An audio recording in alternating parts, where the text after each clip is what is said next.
பரபரப்பான 12 மணி நேர பேச்சுவார்த்தை. அடுத்து என்ன நடக்கும்? பாகிஸ்தானிலிருந்து அவசரமாக வெளியேறும் அமெரிக்கா.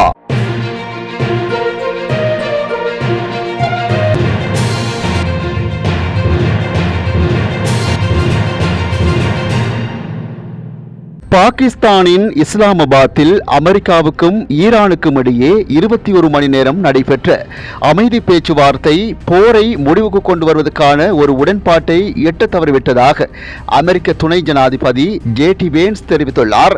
இஸ்லாமாபாத்தில் இடம்பெற்ற அமைதி பேச்சுவார்த்தைக்கு பின்னர் அங்கிருந்து வெளியேறியிருந்த அவர் செய்தியாளர்கள் சந்திப்பில் இதனை குறிப்பிட்டுள்ளார். அமெரிக்காவின் நிபந்தனைகளுக்கு ஈரான் உடன்படவில்லை என்றும் இரு நாடுகளுக்கும் இடையேயான பேச்சுவார்த்தைக்கு பிறகு எந்த உடன்பாடும் எட்டப்படவில்லை என்றும் தெரிவித்துள்ளார். தற்போதைய 2 வார கால போர் நிறுத்தத்துக்கு பிறகு என்ன நடக்கும் என்ற கேள்விக்குறியாகியுள்ளது. ஈரானியங்கள் நிபந்தனைகளை ஏற்க வேண்டாம் என்று முடிவு செய்துள்ளனர்.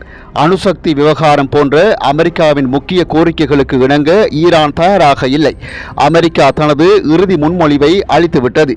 அமெரிக்காவின் முன்மொழிவை ஏற்றுக்கொள்வது ஈரானின் கையில்தான் உள்ளது.